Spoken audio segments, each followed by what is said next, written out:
በስመ አብ ወወልድ ወመንፈስ ቅዱስ አሐዱ አምላክ አሜን። የተከበሩ አባታችን መጋቤ ስብሐት ቀሲስ ስብሐት ገብሩ የደብራችን ዋና አስተዳዳሪ፣ ካህናት፣ አባቶች፣ ወንድሞች፣ ዲያቆናት፣ በዚህ ቅዱስ ስፍራ የተሰበሰባችሁ የእግዚአብሔር ቤተሰቦች በሙሉ እንደምን አደራችሁ? እንደምን አደራችሁ? እንደምን አደራችሁ? አሜን። እግዚአብሔር ስም በእውነት የተመሰገነ ይሁን። አሁን ዛሬ በጣም ብዙ እንግዶች አሉን። ቀጥታ ወደ መጋቤ ስብሐት ቀሲስ ስብሐት ገብሩ ደብራችን አስተዳዳሪ ይወስዳቸዋል።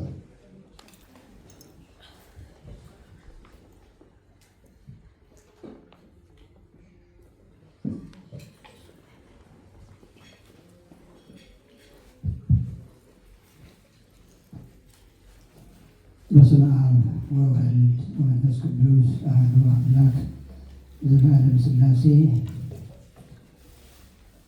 የተከበሩ አባታችን ፕሮፌሰር አባ ኪዳነ ማርያም የኢትዮጵያ ኦርቶዶክስ ተዋሕዶ ቤተክርስቲያን ሰባኪ ወንጌል፣ የተከበሩ አባታችን ቄሰ ገበዝ ቀሲስ ኃይሉ የደብረ ኤልያስ ቅዱስ ጊዮርጊስ ቤተክርስቲያን ቄሰ ገበዝ፣ የተከበሩ አባታችን ዘማሪ ቀሲስ ይርጋ ጥላሁን በኢትዮጵያ ኦርቶዶክስ ተዋሕዶ ሃይማኖት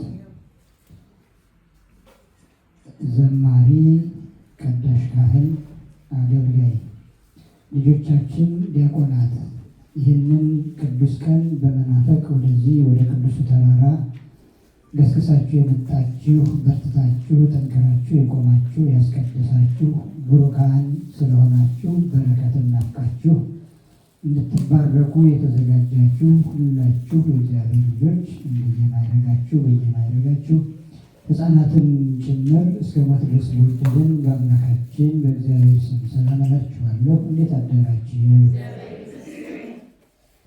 እንደምን ከረማችሁ? ምስጋና የባህሪ ብቸኛ ገንዘቡ የሚሆን የአባቶቻችን የቅዱሳን አምላካችን ቅዱስ እግዚአብሔር ስለ ቸርነት ስራ ሁሉ ቅዱስ ስሙ የተመሰገነ ይሁን። እንኳን አደረሳችሁ። እንግዲህ ለሶስት ታላላቅ በዓላት እንኳን አደረሳችሁ ለማለት እወዳለሁ። የመጀመሪያው የትንሣኤያችን በኩር ለሆነው ለክርስቶስ ትንሣኤ ሲሆን፣ ሁለተኛው ደግሞ ዛሬ ሐዋርያው ቅዱስ ያዕቆብ በዓለ ዕረፍቱ ነው ለሱ እና ለቅዱስ እስጢፋኖስ ወርሃዊ በዓል፣ ለሌሎችም ቅዱሳን ሁሉ። ሶስተኛው ደግሞ ዛሬ ጉባኤ እስጢፋኖስ ስድስተኛ ጊዜ የሚከበር ጉባኤ እስጢፋኖስ ዓመታዊ በዓል ነው። በዓመት አንድ ጊዜ ልዩ ጉባኤ እናከብራለን። በዚህ አጋጣሚ ስለ ጉባኤው አንድ ነገር ብቻ መናገር እፈልጋለሁ። ጉባኤውን በሰፊው እናከብር ነበር። እኛም ሄደን ያገለገልናቸው ወንድሞቻችን አባቶቻችንም በልዩ ልዩ ጸጋና ክብር ያሉ ዘማሪያን ነበሩ። መሳሪያ የሚጫወቱ እንዲሁ በድምፅ የሚጫወቱ የሚዘምሩ ዘማሪያን ያው አላደን የምታውቋቸው እና የምናውቃቸው ቤተክርስቲያንም እየተንቀሳቀሱ የሚያገለግሉ በአይን የሚታዩ ማለት መድረክ ላይ የሚታዩ እናንተ ውስጥ አላችሁ። ማትታዩ ራሳችሁን ደብቃችሁ ያላችሁ ያው ቀስ በቀስ አይደበቅም፣ ተደብቆ አይቀርም። ወደዚህ እንድትመጡ ይሆናል እግዚአብሔር ቸርነት። ስለዚህ እነሱንም ጠርተን በደንብ ለየት ባለመልኩ እናደርግ ነበር። ግን እንደምታውቁት ቦታችን ጠባብ ነው። ቤተክርስቲያኑ አይደለም ጠባብ፣ ፓርኪንጉ ነው እና ፓርኪንጉ ጠባብ ስለሆነ እንደ ልብ ጉባኤ በሰፊው ለመስራት አልቻልንም። ያም ሆኖ ግን እንዳይታጎል የሚባል ነገር አለ በቅዳሴና እንዳይቀር እንደ አቅሙ እንደዚሁ ጉባኤውን እያካሄድን ነው። ዛሬ በጣም እድለኞች ነን። ሶስት ታላላቅ የቤተክርስቲያን አባቶች፣ ሁለት ቀሳውስት፣ አንድ ደግሞ መነኮስ አባት ተገኝተውልናል። መለስ ብዬ ወደኋላ ስለነሱ ብለው ነገር ይኖረኛል። አሁን በቀጥታ የምንሄደው ወደ ዕለቱ የወንጌል አገልግሎት ነው። ከዚያ በፊት ግን ጉባኤ ስለሆነ ዓመታዊ በዓል ጉባኤ ስለሆነ የጉባኤ መግቢያ አንድ መዝሙር እንዘምርና ከኔ ጋር መዝሙሩን እንዳለቀ በቀጥታ ወደ ዕለቱ የወንጌል አገልግሎት ነው የምንሄደው። የዕለቱን የወንጌል አገልግሎት የሚያገለግሉንን ከዝማሬ በኋላ እነግራችኋለሁ። እሺ፣ ለዝማሬ እንዘጋጅ። ሁላችንም ከመቀመጫችን ከፍ ብለን እያሸበሸብን እልል እያልን የትንሣኤ በዓለ ሀምሳ ወቅት የእልልታ ወቅት ነው። ቅዱሳን መላእክት ክርስቶስን በዝማሬ ነው የተቀበሉት። አሁን እልል የምንልበት ነው። እርግጥ ነው በስጋ እልል እንዳንል የሚይዙ ብዙ ጉዳዮች አሉብን። መከራ አለብን፣ ሐዘን አለብን፣ ልቅሶ አለብን፣ ችግር አለብን። እማማ ኢትዮጵያ ታማ ልጆቿ ክርስቲያኖች የተዋህዶ ልጆች በየጊዜው በየቦታው እየተገደሉባት ይህ ሐዘን ነው። ግን ደግሞ ደስታም ነው። ሐዘን ብቻም አይደለም። የሰማዕታት ሞታቸው እረፍታቸው ነው። ይሞቱ ባንልም እንዲሞቱ እግዚአብሔር ከወሰነ ግን መላእክት እነሱን ቢሆን እንደ ክርስቶስ ትንሣኤ እየዘመሩ ነው የሚቀበሏቸው። ሆኖም ግን ሰው በሃይማኖቱ በሀገሩ እንዳይኖር መደረጉ ይህ ሐዘን ነው። የትናንት ወዲያም የዛሬ ነው። የዛሬ ብቻ አይደለም። ዓለም እንዲህ ናት። ለክርስትና ዓለም ቦታ የላትም። ስለዚህ ይህንን የራሳችንን በራሳችን ይዘን እናዝናለንም፣ እንደሰታለንም፣ እናለቅሳለንም፣ እንዘምራለን። ይልቁንም የክርስቶስ ትንሣኤ ዝማሬ የሚገባው በቀጥታ ወደ ዝማሬ ነው የምንሄደው። የምንዘምረው ዝማሬ ስምዒ ጸሎተነ ወባርኪ ጉባኤነ ማርያም ማርያም ማርያም ወላዲተ አምላክ የሚል ነው የሚሆነው። ቻናሉ ላይ አልተለቀቀም፣ ይቅርታ። ዛሬ ቻናል ላይ ምንም መዝሙር አልለቀቅንም፣ ጽሑፍ ብቻ ነው የጻፍነው። እሱም ምን ይላል? ዛሬ ዓመታዊ ጉባኤ ስለሆነ መዝሙሩ ከጉባኤው ነው፣ የተለቀቀ መዝሙር የለም የሚል ጽፈናል። እሺ፣ መዝሙሩን ለመዘመር በሥላሴ ስም አምነን በእመቤታችን በቅድስት ድንግል ማርያም አማላጅነት በሰማዕቱ በቅዱስ እስጢፋኖስ ተራዳኢነት አምነን ስምዒ ጸሎተነ ወባርኪ ጉባኤነ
ጸሎታችንን ሰምታ ከልጇ ታስታርቀን፣ ጉባኤያችንንም ትባርክልን።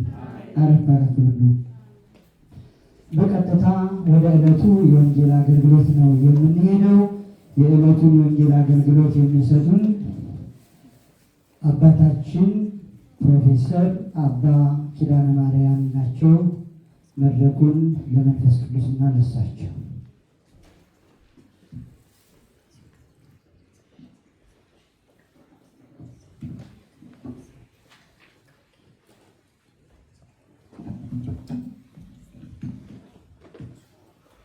በስመ አብ ወወልድ ወመንፈስ ቅዱስ አሐዱ አምላክ አሜን።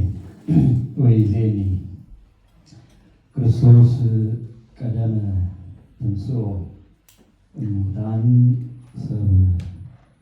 አሁን ግን ክርስቶስ ላንቀላፉት ከሙታን ተነስቷል። አባታችን ቅዱስ ጳውሎስ በአንደኛ ቆሮንቶስ መልእክቱ ምዕራፍ 15 ቁጥር 20 ላይ መዝግቦ ያስቀመጠልን ቃል ነው። በቅድስና የከበርክ በምስጋና የተሞላህ የአባቶቻችን አምላክ የሰራዊት ጌታ እግዚአብሔር ሆይ አናልፈውም አንሻገረውም ያልነውን ጊዜ በምሕረትህ በቸርነት አሳልፈህ ሳይገባን በቅድስና ስፍራ ስለሰበሰብከን በእድሜያችን ላይ የንስሐ ስለጨመርክልን በስደታችን ሀገር ከፍ ከፍ ስላደረግከን ስለባረከን ክብርና ምስጋና ላንተ ይሁን። ክቡር አባታችን መላከ ስብሐት ቀሲስ ተስፋዬ የዚህ ታላቅ ደብር ዋና አስተዳዳሪ፣ ቀሲስ ስብሐት የዚህ ታላቅ ደብር ዋና አስተዳዳሪ፣ አየተ እግዚአብሔር ካህናት እንደየማዕረጋችሁ፣ ክቡራን ዲያቆናት፣ ለምስጢሩ የምትፈተኑ አባቶች፣ እናቶች፣ እህቶች፣ ወንድሞች፣ ህፃናት ሁላችሁ እንደምን አደራችሁ? አሜን። የአምላካችን የእግዚአብሔር ስሙ የተመሰገነ ይሁን። ክርስቶስ ተንሥአ እሙታን አሰሮ ለሰይጣን ሰላም ኮነ። ክርስቶስ በታላቅ ኃይልና ስልጣን ከሙታን መካከል ተለይቶ ተነሳ። ጥንተ ጠላታችን ሰይጣን ዲያብሎስን አሰረው። ከዚህ በኋላ ሰላም እረፍት ሆነልን። እረፍት ያደረገልን ሰላም ያደረገልን መድኃኔዓለም የተመሰገነ ይሁን። የትንሣኤያችን በኩር አምላካችን እግዚአብሔር ክብርና ምስጋና ለስም አጠራሩ ይሁን። እግዚአብሔር እንደረዳን የምንማርበት የትምህርት ርዕስ በዚህ በአንደኛ ቆሮንቶስ መልእክቱ ቅዱስ ጳውሎስ ምዕራፍ 15 ቁጥር 20 ላይ የጻፈውን ኃይለ ቃል ነው። በዚህ ርዕሱ በዚህ ክፍል ማለት ነው ቅዱስ ጳውሎስ አንድ ምስጢር እነግራችኋለሁ ብሎ ምስጢር አድርጎ ጀምሮታል። ምስጢር ያለበት ምክንያቱ ትንሣኤ ሙታን ከምስጢራት መካከል አንዱ ስለሆነ ነው። ከምን መካከል አልኳቸው? ከምስጢራት መካከል፣ ከምስጢራተ ቤተ ክርስቲያን ከአእማደ ምስጢር ከምንላቸው ከአምስቱ አእማደ ምስጢር ከምንላቸው መካከል አንዱ ነው። እነዚህ አምስቱ አእማደ ምስጢር የተባሉት ቤተ ክርስቲያን ዶግማዋን የምታስተምርባቸው ምስጢረ ትንሣኤ፣ ምስጢረ ሥላሴ፣ የመጀመሪያው ምስጢረ ሥላሴ፣ ሁለተኛው ምስጢረ ሥጋዌ፣ ሶስተኛው ምስጢረ ጥምቀት፣ አራተኛው ደግሞ ምስጢረ ቁርባን፣ አምስተኛው ደግሞ ምስጢረ ትንሣኤ ሙታን ይባላሉ። እነዚህ አምስቱ ምስጢራት ቤተክርስቲያን ዶግማን የምታስተምርባቸው ምስጢራት ወይም ደግሞ አእማድ አምዶች ይባላሉ። አምድ ምሰሶ፣ ቤት የሚጸናው በአምድ ነው። ልክ እንደዛ ሁሉ ቤተክርስቲያንም ትምህርት በእነዚህ አምስቱ አእማድ ይጸናልና፣ ስለዚህ ከነዚህ መካከል አንዱ የሆነው ምስጢረ ትንሣኤ ሙታን። ትንሣኤ ሙታን ምንድን ነው? በትንሣኤ ሙታን ውስጥ የምናየው የምንረዳው ነገር ነው። ጥቂት ነገር ብቻ እናነሳለን። የክርስቶስን ትንሣኤ ካነሳን በኋላ የምስጢረ ትንሣኤ ነገር፣ የእኛስ ትንሣኤ ምንድን ነው? ሁለት አይነት ትንሣኤ፣ ምንና ምን ትንሣኤ፣ እነሱን እናነሳለን። ቅዱስ ጳውሎስ በዚህ የመጽሐፍ ቅዱስ ክፍል ውስጥ ክርስቶስ ላንቀላፉት በኩራት ሆኖ ተነስቷል አለ። በመጀመሪያ ላንቀላፉት ሲል በሞተ ሥጋ ላንቀላፉት ማለቱ ነው። በሞተ ሥጋ ላንቀላፉት በኩራት ሆኖ ተነስቷል። ጌታችን መድኃኒታችን ኢየሱስ ክርስቶስ ከሦስቱ ቅዱስ አንዱ ቅዱስ ነው። ከማን? ከሦስቱ ቅዱስ አንዱ ቅዱስ፣ ከሥላሴ አንዱ ነው። ከሥላሴ አንዱ ከሰማየ ሰማያት ወርዶ ከእመቤታችን ከቅድስተ ቅዱሳን ከድንግል ማርያም ከሥጋዋ ሥጋ ከነፍሷ ነፍስ ነስቶ በአጭር ቁመት በጠባብ ደረት ተወስኖ በምድር ላይ ተመላለሰ። በግብረ ሕፃናት አደገ። ለእናቱ እየተላላከ አደገ። በ30 ዘመኑ በዮሐንስ እጅ ተጠመቀ። ከተጠመቀ በኋላ ሳይውል ሳያድር ወደ ገዳመ ቆሮንቶስ ሄደ። ጾመ፣ ጸለየ። ጾሞ ጸለዩ ከወጣ በኋላ ማስተማርን ጀመረ። የጾመው የጸለየው ለእኛ አርአያ ምሳሌ ለመሆን ነው። እሱ ጾሙ ጸሎቱ ምንም የሚጠቅመው ነገር የለም። ነገር ግን አርአያ ሊሆነን ምሳሌ ሊሆነን ፍለጋውን ትቶልን ሊሄድ ጾመ፣ ጸለየ። ከዛ በኋላ ወጣ፣ ማስተማር ጀመረ። አምላካችን መድኃኒታችን ኢየሱስ ክርስቶስ ሲጀምር እንዲህ ነው ያለው፣ መንግሥተ ሰማያት ቀርባለችና ንስሐ ግቡ አለ። ምን ቀርባለች አለ? መንግሥተ ሰማያት ቀርባለችና ንስሐ ግቡ አለ። መንግሥተ ሰማያት ብሎ ስለ ራሱ ተናገረ ጌታ። ስለማን ተናገረ? ስለ ራሱ። ወደ መንግሥቱ የሚያስገባ ከመንግሥቱም በአፋ የሚያስቀር እሱ ነውና፣ ስለዚህ መንግሥተ ሰማያት ቀርባለችና ንስሐ ግቡ አለ። አንድም መንግሥተ ሰማያት ብሎ ስለ ልጅነት ጥምቀት፣ ያለ ጥምቀት ወደ መንግሥተ ሰማያት መግባት አይቻልምና ርስቱን መውረስ አይቻልምና፣ ስለዚህ ያመነ የተጠመቀ ይድናል ስለተባለ መንግሥተ ሰማያት ቀርባለች አለ። አንድም መንግሥተ ሰማያት ብሎ ስለ ቅዱስ ሥጋው ስለ ክቡር ደሙ አመጣልን። ያለ ሥጋው ደሙ መዳን አይቻልም። ያለ ሥጋው ደሙ ርስቱን መንግሥቱን መውረስ አይቻልም። ያለ ሥጋው ደሙ የእግዚአብሔር ልጆች መባል አይቻልምና ከምስጢራት ካልተሳተፍን ከኃጢአት መራቅ አልችልምና፣ ስለዚህ መንግሥተ ሰማያት ቀርባለችና ንስሐ ግቡ እያለ እያስተማረ እየሰበከ የእጁን ታምራት እያደረገ የቃሉን ትምህርት እያስተማረ እያጽናና መድኃኔዓለም ኢየሱስ ክርስቶስ መጣ። እውነትን እየገለጠ ጨለማውን አጥፍቶ ብርሃን ሆኖ ብርሃንን እየገለጠ መጣ። ነገር ግን አይሁዶች ተመቀኙበት፣ በክፋት ተነሳሱበት። ለምን? እውነትን ስለተናገረ፣ ብርሃንን ስለገለጠ፣ ጨለማውን ስላጠፋ በቅናት ተነሳሱበት። እውነትን የሚናገሩ ሰዎች ጊዜ የላቸው ወይም ደግሞ ዘመናቸው አጭር ይሆናል። ስለዚህ እውነትን በመናገሩ ምክንያት አሳደዱት፣ አሳጡት፣ በተለያየ ምክንያት አካሰሱት። ምክንያት ይፈልጉበት ነበር፣ ሊገሉት ምክንያት ይፈልጉበት ነበር። ስለዚህ ተመካከሩ ይላል። ከሰኞ እስከ ዓርብ የመጨረሻዋ ሳምንት ሰሙነ ሕማማት እንላታለን። በዛ ሳምንት ውስጥ በጌታችን በመድኃኒታችን በኢየሱስ ክርስቶስ ላይ ከመመካከር ጀምሮ እስከ መያዝ፣ ከመያዝ ቀጥሎ ደግሞ መገረፍ፣ ከመገረፍ ቀጥሎ ደግሞ በመስቀል ላይ መሰቀልን አደረሱት። እስከዛ ደረሱበት። ምንም ነውር ነቀፋ የለበትም። በዮሐንስ ወንጌል ምዕራፍ 8 ቁጥር 42 ላይ እንዲህ የሚል ቃል አለ። ስለ ኃጢአት የሚወቅሰኝ ማን ነው ይላል መድኃኔዓለም። ነውር ነቀፋ የለበትም የኛ ጌታ፣ ምስጋና ይድረሰው ለስሙ አጠራሩ። ነገር ግን የእጁን ታምራት አድርጎ ዕውራንን ባበራ፣ ሽባዎችን በተረተረ፣ የተጨነቁትን ባረጋጋ፣ ሌላ ምንም ያደረገው ነገር የለም። ነውር ነቀፋ ሳይገኝበት ግን አሳተው በመስቀል ላይ ሰቀሉት፣ ገደሉት። ቅዱስ ጴጥሮስ ምን አለ? የሕይወትን ራስ ገደላችሁት፣ እናንተ ባለማወቅ የሕይወትን ራስ ገደላችሁት አለ። አዎ የሕይወትን ራስ ገደሉ። በአዲስ መቃብር ዮሴፍና ኒቆዲሞስ ገነዙት። ከመስቀል ላይ አውርደው በአዲስ መቃብር ቅዱስ ቅዱስ ቅዱስ እያሉ ገነዙትና ቀበሩት። ነገር ግን ሞት ይዞ ሊያስቀረው አልቻለም። ለምን? እርሱ ትንሣኤ ነውና። መቃብር ይዞ ሊያስቀረው አልቻለም። እርሱ መቃብርን ከፍቶ ባዶ የሚያስቀር አምላክ ነውና መቃብራችን ሊከፍትልን መጥቷልና።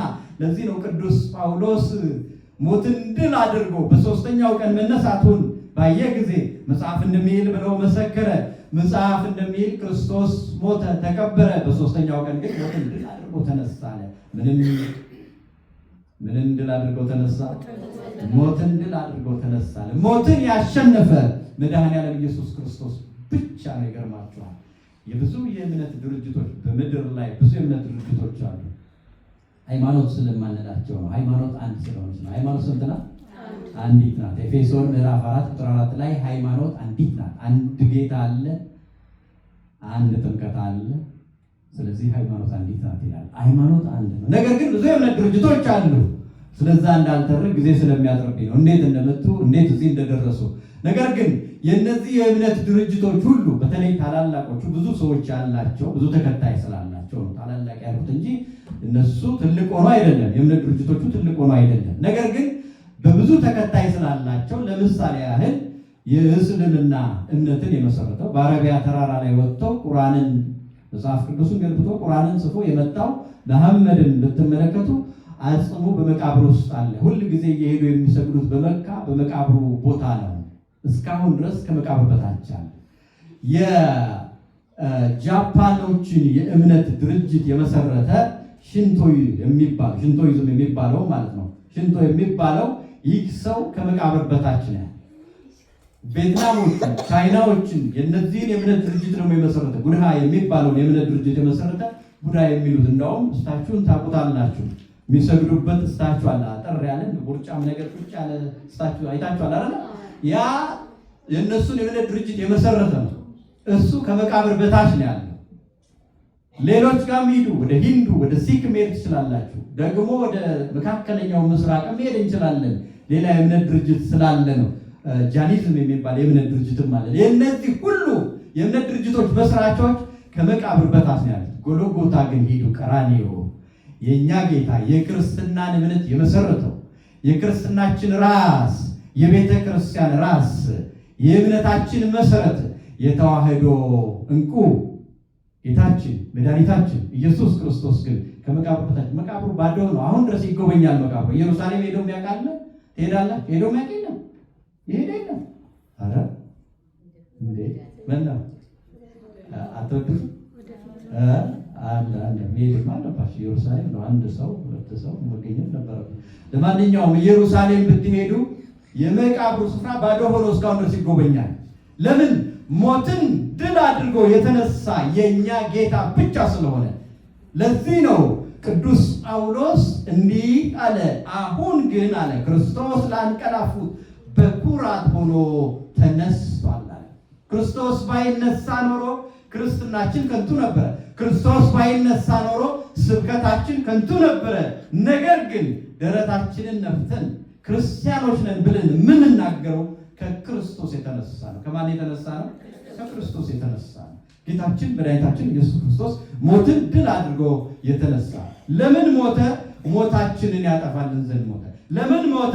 ኃጢአታችንን ይሽረው ዘንድ ሞተ። መርገም ነበረብን፣ ዕዳ በደል ነበረብን። በአዳም ምክንያት በሔዋን ምክንያት እየተንከባለለ ሲመጣ የነበረ መርገም ነበረብን። ዕፀ በለስን በልተው ሕግ አፍርሰው ትእዛዝን ሽረው ከእግዚአብሔር ጋር ተጣልተው ስለነበረ። ከማን ጋር ተጣልተው?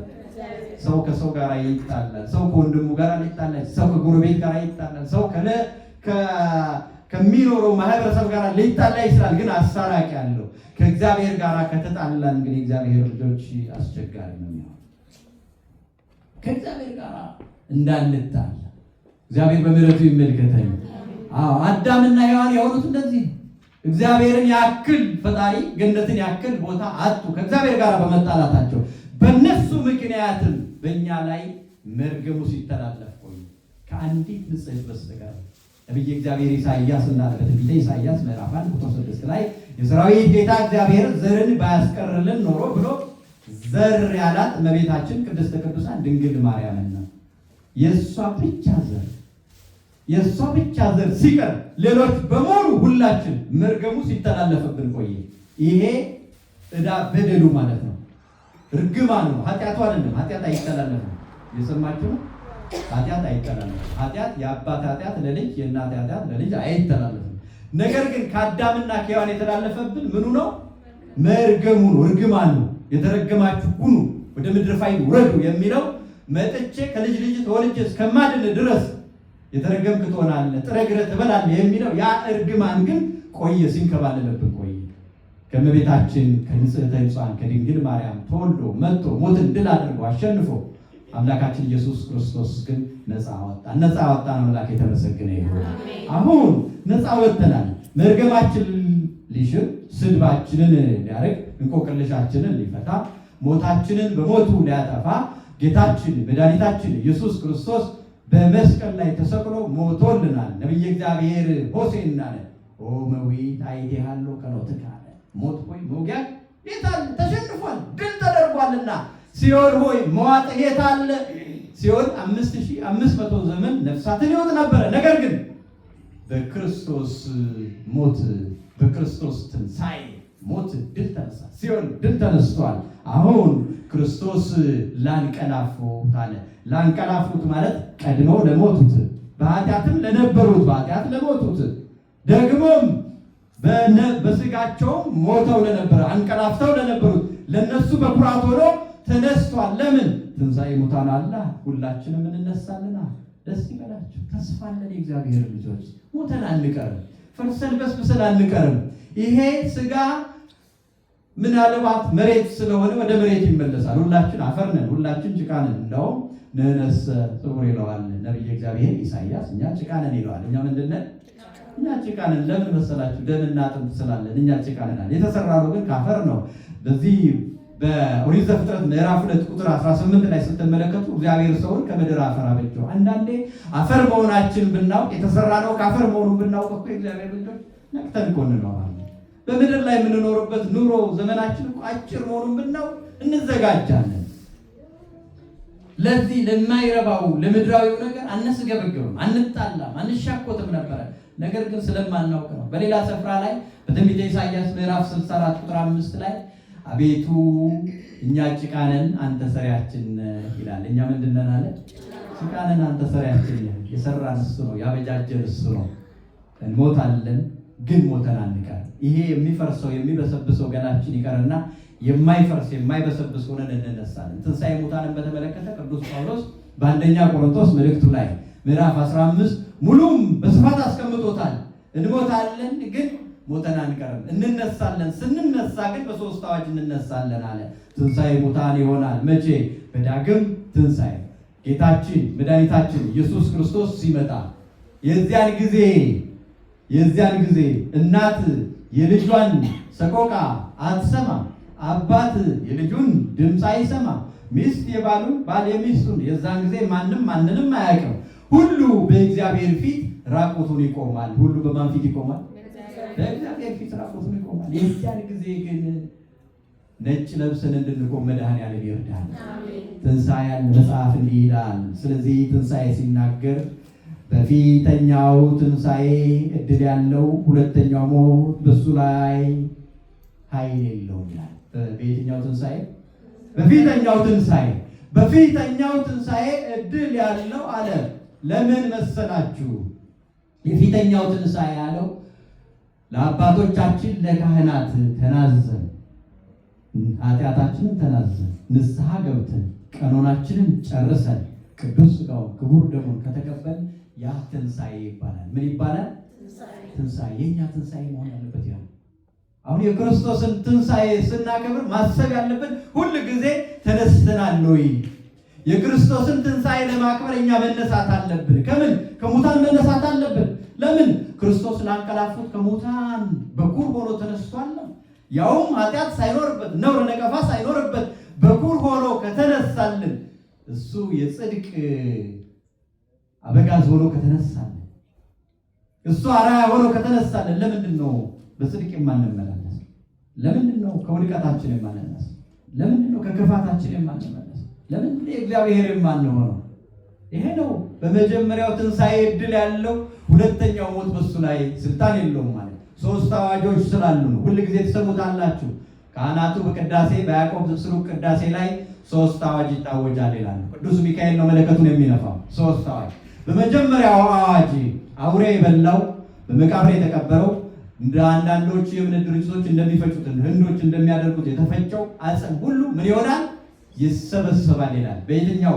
በመጀመሪያው አዋጅ ይሰበሰባል። በሁለተኛው አዋጅ አጥንት ከስጋ ጋር ተሰካክቶ ትኩስ አስከሬን ሆኖ ይዘጋጅና ይቀመጣል። በስንተኛው አዋጅ? በሁለተኛው አዋጅ። በሶስተኛው አዋጅ አንተ የሞትክ ተነስ ሲል የሚፈርስ የሚበሰብሰው ስጋ ይቀርና ሁሉም የማይፈርስ የማይበሰብስ ስጋ ይዘው ሙታን ሁሉ እንደ አይነት ጥቅሻ ብድግ ይላሉ። በአየር ላይ ያሉትም ከአየር ላይ የተነጠቁትም ሁሉም በአንድ ላይ ይነሳሉ ይላል። የዚያን ጊዜ ሲነሱ ግን በሁለት መልኩ ይነሳሉ። ኃጥአን ጥቁር ሆነው ከቁራ ጠቁረው ይነሳሉ። ራቁታቸውን ሆነው እፍረታቸውን የሚሸፍን ነገር ሳይኖራቸው ጥርሳቸው ብቻ ነጭ ሆኖ ሌላው ነገራቸው ጥቁር ሆኖ ይነሳል። ጻድቃን ደግሞ በቀኝ በኩል ሆነው ነጭ ለብሰው ነጭ ሆነው ብርሃናዊ ሆነው ይነሳሉ። እግዚአብሔር ከብርሃናዊ ጋር አይመድበን። ዛሬ ነው ታዲያ በመጀመሪያው ትንሣኤ ድል ካደረግን የዚያን ጊዜ የእግዚአብሔር ልጆች ነጭ ለብሰን እንነሳለን። የዚያን ጊዜ ወንዶች የ30 ዓመት ሆነው ሴቶች 15 ዓመት ሆነው ይነሳሉ። ስንት አልኳቸው? ወንዶቹ የ30 ዓመት ሴቶቹ የ15 ዓመት። የ100 ዓመት እናት ልትሆን ትችላለች። ስትነሳ የስንት ዓመት ሆና ትነሳለች? የ15 ዓመት። 95 ዓመት አባት ሊሆን ይችላል። ሲነሳ የስንት ዓመት ሆኖ ይነሳል?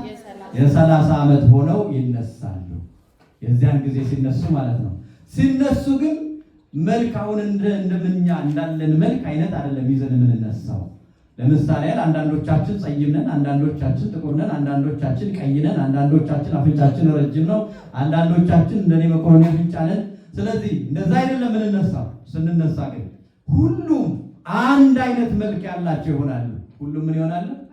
አንድ አይነት መልክ ያላቸው። ሰው የሚለየው የዛን ጊዜ በአንድ ነገር ብቻ ነው። በምኑ ነው የሚለየው? በምኑ? በምግባሩ አልኳቸው እኮ። ሰው የሚለየው በምኑ ነው? በምግባሩ፣ በስራው።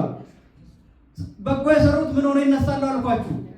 ነጭ ለብሰው ጻዳ ሆነው ተመሳሳይ መልክ ሆነው ብርሃናዊ ሆነው ይነሳሉ። ክፉ የሰሩት ደግሞ ጥቁር ሆነው ራቁታቸውን ሆነው ከቁራ ጠቁሮ ይነሳሉ።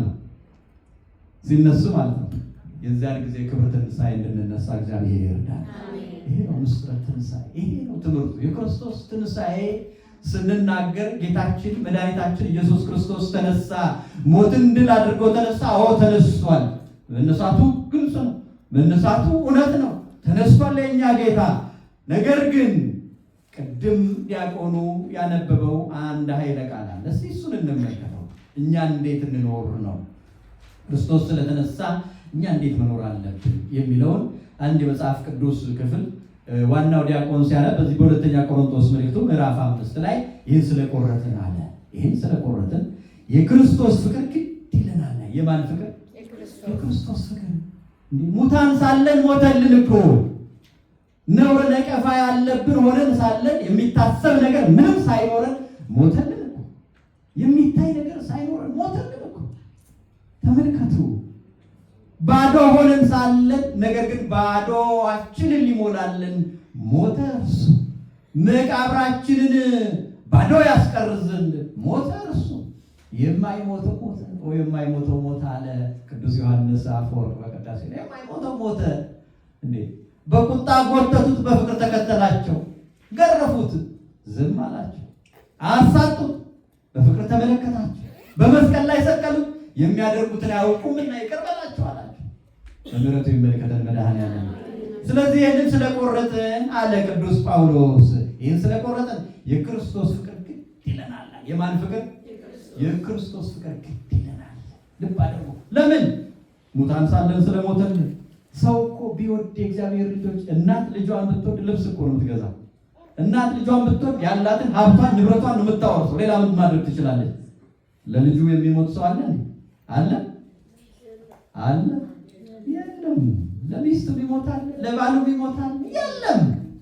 ሲሞቱ ሚስቶቻችን፣ ልጆቻችን ሲሞቱ አብረን መቃብር እንገባለን? አናደርገውም። የለም። የኛ ጌታ ብቻ ነው በነፍሱ ተወራርዶ ያዳነን እግዚአብሔር ልጅ።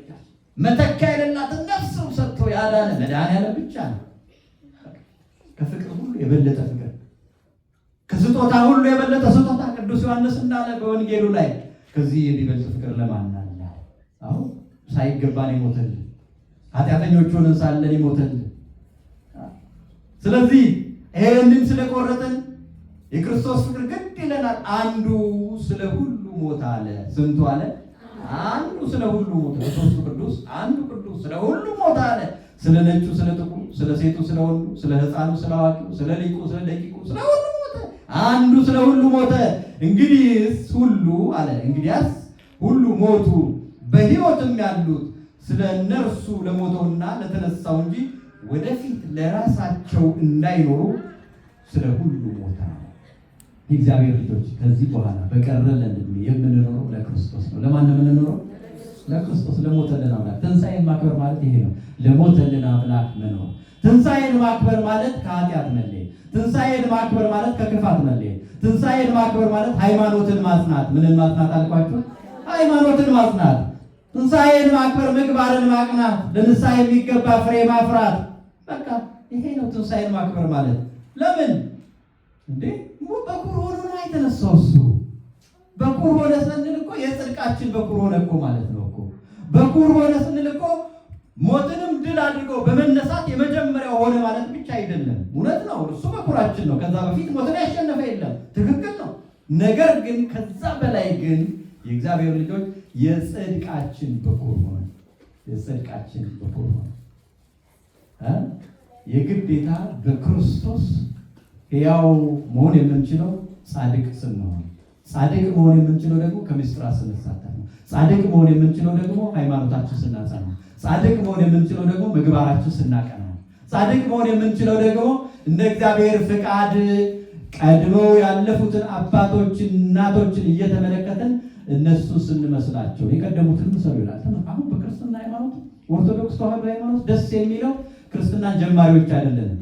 እንትና መጥተው የሆነ ቸርች እንደሚከፍተው ልክ እንደዛ አይደለም። እርሱ ቸርች ከፍትና አንድ የሆነ ፓስተር መጥቶ ቸርች ይከፍታል። ከከፈተ በኋላ በዛ ነው የሚመራው። በራሱ ዶግማ በራሱ ቀኖና ነው ክርስቲያኖችን የሚመራው። በእኛ ቤተክርስቲያን እንደዛ አይደለም። ከኛ በፊት የነበሩ መስመር ያዘጋጁ፣ ሃይማኖቱን የሰሩ ያቀናበሩ፣ መጽሐፍት የጻፉ ሁሉን ነገር አድርጋለሁ በህይወት ጭምር የተጠቀሙ ቅዱሳን አባቶች አሉ። በምን የተጠቀሙ አልኳችሁ? ተጠቅመው ያለፏሉ። በቃ ስለዚህ ጥሩ ብንባል እነሱን ጠርጠን እነሱን ነው የምንከተለው እንጂ እኛ መስመር አንሰራም። የሆነ ነገር አናሰምርም። እዚህ ጋር ከተሰራው በቀር የሚሰራ የለም። ስለዚህ አሉ ቅዱስ ጳውሎስ ይህን አምጥቶ ሲናገር ምን አለ መሰላችሁ? በዚህ በዕብራውያን መልእክቱ ምዕራፍ 12 ላይ እነዚህን የሚያህሉ እንደ ደመና የከበቡ ቅዱሳን ካሉ ምስክሮች ካሉ ነው ያለው። እንደው እነዚህን የሚያህሉ እንደ ደመና የከበቡ ምስክሮች ካሉ ደመና አላቸው። ምን አላቸው? ደመና ያለበት ምክንያቱ ደመና ከምድር ከፍ ብሎ ከሰማይ ዝቅ ብሎ ነው የሚኖረው፣ ከላይ ያለው ማለት ነው። እንዲህ ስናየው ሰማይ አጠገብ ይመስለናል፣ ግን ከሰማይ ዝቅ ብሎ ከምድር ከፍ ብሎ ልክ እንደዚህ ሁሉ ጻድቃን፣ ቅዱሳን፣ ሰማዕታት ምድራዊ ሆነው ነገር ግን ሀሳባቸው፣ ስራቸው፣ ሃይማኖታቸው ሁሉ ሰማያዊ ነው። ምንድነው? ሰማያዊ ልክ እንደ ደመናው ነው። ከላይ ነው፣ ከፍ ያለ ነው። ከፍ ያሉ ናቸው። ደመና ጻዕዳ ነው። አንድም ጻዕዳ ነው ደመና። እንደዚሁ ሁሉ ቅዱሳንም ጻዕዳ ናቸው፣ ነጭ ናቸው። ነውራቸውን፣ ገመናቸውን፣ የራሳቸውን ነውር ገመናቸውን በንስሐ ይሸፍናሉ። የወንድሞቻቸውን የወቶቻቸውን ኃጢአት ደግሞ በምን ይሸፍናሉ? በፍቅር ይሸፍናሉ። በምን? በፍቅር ይሸፍናሉ። እርስ በራሳችን በፍቅር እንሸፋፈን። እግዚአብሔር ይርዳን። አያችሁ። ስለዚህ እነዚህን የሚያህሉ ቅዱሳን እንደ ደመና የከበቡ ምስክሮች ካሉ እኛ ደግሞ ሸክምን ሁሉ እያራገፍን ሩጫውን እንሩጥ። ይልቁንስ የእምነታችን ጀማሪ የመከራው የፈተናው ሁሉ ወጣኝ የሆነው ፈተናውን በድል የተወጣው የሃይማኖታችን መስራች ደግሞ ክርስቶስን እያያችሁ ሩጫው ወደፊት ይላል። ክርስትና የሩጫ ሕይወት ስለሆነ ሩጫው እንድንኖር እግዚአብሔር ይርዳን። ስለዚህ የእግዚአብሔር ልጆች የትምህርቱ ማሰሪያው መጠቅለያው ብዙ አላደክማችሁም። ጠዋት ነው። ጠዋት ላይ ትምህርት ብዙ ጊዜ ረጅም ሲሆን ጥሩ አይደለም። እንቅልፍም አለ ድካም ስለሚሆን ዋነኛው መሰረቱ ክርስቶስ በኩራችን ሆኖ ከሙታን ተነስቷል። ከሙታን የተነሳልን ሞትን ድል አድርጎ የተነሳ ሞታችን ሊያጠፋ ነው የመጀመሪያው። ሁለተኛው ኃጢአታችንን ነውራችንን ሊያንከባልልን። ሶስተኛውና ዋናው ግን ፍለጋውን እንድንከተል ነው። ከሙታን እኛም እንድንነሳ። ምን አይነት ሙታን? የመጀመሪያው ሙታን እሱስ ሞትን ድል አድርጎ ስለተነሳ እኛም እንነሳለን። ያ እንዳለ ነው፣ ምንም ጥርጥር የለውም። ሞት ረፍት ስለሆነ ማለት ነው። ሁለተኛው ግን ዋናው ግን ከዚያ በፊት መነሳት ያስፈልጋል። ይህች እንዳትረሱ። ከዚያ በፊት መነሳት ያስፈልጋል። ሁልጊዜ ክርስቲያን ቢያንስ በዓመት ውስጥ 7 ጊዜ የንስሐ አባቱን እያማከረ ቅዱስ ሥጋውን ክቡር ደሙን መቀበል። ስንት ጊዜ አልኳችሁ? ቢያንስ 7 ጊዜ። አንዳንድ ሰው የንስሐ አባት የሌለው አለ። አንዳንዱ ደግሞ ጭራሹኑ ንስሐ አባት ቢኖረውም አይቶትም አያውቃል። 7 ጊዜ 7 አጽዋማት ስላሉ ነው 7 ጊዜ አልኳችሁ እንጂ 7 ጊዜ ብቻ አይደለም። አንድም 7 ጊዜ አልኳችሁ 7 ፍጹም ስለሆነ ነው። 7 አጽዋማት ቢያንስ የንስሐ አባቶቻችንን እናማክር። ንስሐ አባቶቻችንን አማክረን ጾመን ጸልየን ቅዱስ ሥጋውን ክቡር ደሙን እንቀበል። እንደዛ ካደረግን ሃይማኖታችን ካጸናን ምግባራችን ካቀናን በመጀመሪያው ትንሣኤ ድል አደረግን ማለት ነው። የመጀመሪያው ትንሣኤ ደግሞ ድል ያደረገ ሁለተኛው ሞት በሱ ላይ ኃይል የለውም፣ ስልጣን የለውም። እግዚአብሔር ልጆች ሁለተኛው ሞት የተባለው ደግሞ ቅድም የነገርኳችሁ ነው። እናንተ ርኩማን የሚለው የማቴዎስ ወንጌል ምዕራፍ 25 ቁጥር 35 ላይ ያለ ቃል ነው። እናንተ ርኩማን ይላችኋል፣ በግራ በኩል ያሉትን በቀኝ ያሉትን ደግሞ እናንተ ብሩካን ይላል።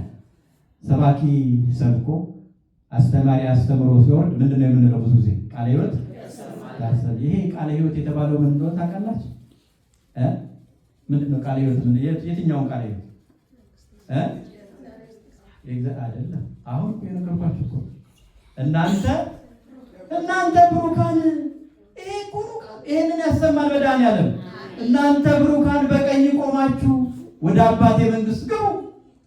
ይሄንን ቃል ያሰማን መድኃኒዓለም። መጨረሻችንን ያሳምርልን እግዚአብሔር። ያስተማረን የመከረን የአባቶቻችን አምላክ የሰራዊት ጌታ እግዚአብሔር ስለማይነገረው ስጦታው ክብርና ምስጋና ለስሙ አጠራሩ ይሁን። ሁላችንም ከኃጢአታችን እየተመለስ ከውድቀታችን እየተነሳን አባቶች ካህናቱን እያማከርን ንስሐ እየገባን ቅዱስ ሥጋውን በልተን ክቡር ደሙን ጠጥተን መንግስቱ እንድንወርስ እግዚአብሔር ይርዳን። የሰው መጨረሻው ሲያምር ነውና ጥሩ። አምላካችን እግዚአብሔር መጨረሻችን ያሳምርልን። And for all the deacons, I have a message for you too. You don't have to be a beginner only. The church eventually belongs to you, especially the Ethiopian Orthodox Church in these foreign countries. As you all know, we are getting old. You know that, right? We are getting old. So you are the successors. You are the one who is going to lead the crowd in the future. You're going to be a priest. You're going to be the next preacher. You're going to be the one who is going to be responsible. So don't take it just as a one. All right? So you are the future. You are the future. So you need to make sure you strengthen your religion. And also, in the meantime, you got to have a good deed. You got to have a good deed. In our Orthodox Church, religion without good deed is nothing. You got to have good deed. ምግባርን ከሃይማኖት አስተባብራችሁ መያዝ አለባችሁ። Alright? እግዚአብሔር ይባርካችሁ።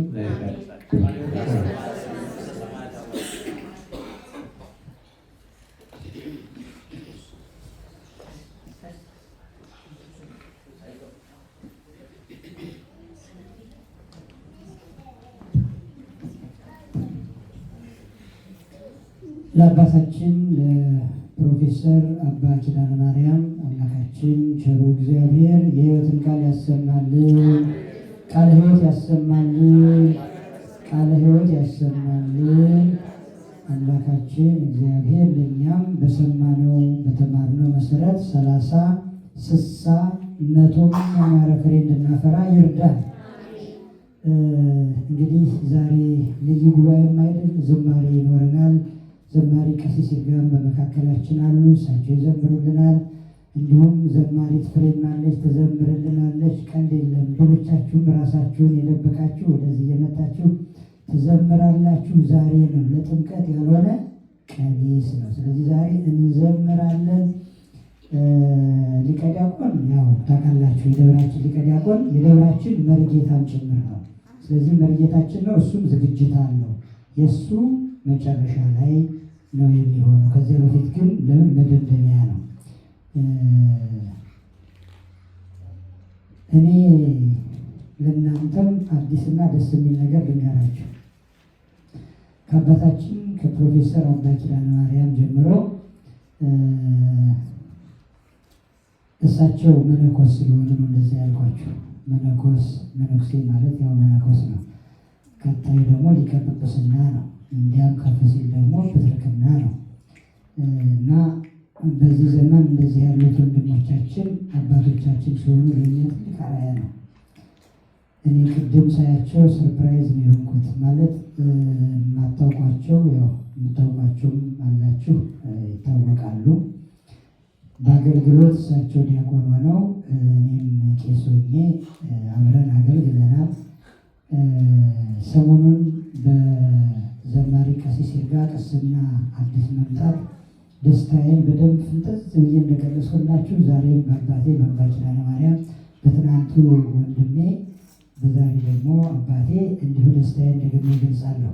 በሁለቱ አባቶች ብቻ አይደለም። የሚገርማችሁ ቄሰ ገበዝ ቀሲስ ኃይሉም በእርግጥ የእሳቸው ትንሽ ዓመታት ወደኋላ ሄድ ስላለ ነው፣ ብዙ ግን አይደለም። እንዲሁ እሳቸውም ጋር በዲቁና እሳቸው ዲያቆን ሆነው እኔ ቄስ ሆኜ አብረን አገለገልንና የሆነ ጊዜ ነው እሳቸውም ቀሲስ ሆነው አየኋቸው። እዚህ ደብር ግን ስላልሆነ ያን ጊዜ እኛ ደብር ስላልተቋቋመ ምንም ማድረግ አልቻልኩም። እሳቸውን ብቻ ይፍቱ ብዬ ወራኬ ተቀብዬ ደስታዬን በግል ገለጹ። በአውደ ምሕረት የመግለጽ እድሉ አልነበረም እና ቁጭት ጥሩ ነው፣ ክርስቲያናዊ ቁጭት። አሁን ስለተቆጨሁልህ ስለያዘኝ ለሶስቱም እኔ አንድ ዝማሬ አዘጋጅቻለሁ። ዝማሬው የኔ አይደለም፣ የቤተ ክርስቲያን የቆየ ነው። ግን እሱን አስታውሼ ይህንን ለሶስት አባቶቼ የምሰጠው ስጦታ ነው። የተዘመረው ለክርስቶስ ነው። ግን ክርስቶስ ምን ይባላል? ሊቀ ካህናት ወይም ደግሞ ካህን ይባላል። እኛም ደግሞ ትንንሾቹ ልጆቹ ስለሆን ያው መቼም ለወላጆች እንደው ትንሹ ልጅ አለ አይደል? በጣም ትንሹ ደግሞ ትልቁ አለ። ሁሉም ምንድን ናቸው? ሁሉም ልጆች ናቸው። ለእግዚአብሔርም ደግሞ ቅዱሳን አሉት። እንደ ቅዱስ ጴጥሮስ ካህን በተባሉበት እኛም ካህናት እንባላለን እና ክህነቱ ለክርስቶስ ሆኖ ግን ለካህናት ሁሉ ምዕመናንን ወደ እረኛው ወደ ክርስቶስ እረኛ ሆነው ለሚያቀርቡ ካህናት ሁሉ የሚዘመር ዝማሬ ነው እና ለሶስቱም ነው የምዘምረው። እባካችሁን ዝማሬ ከፍ ብላችሁ አንድ ላይ እንዘምርላቸው። እነግራቸዋለሁ ቃሉን ሊቀ ዲያቆን ሌላም አንድ ሰው ከእንግዶች እስቲ ከበሮ እንመታ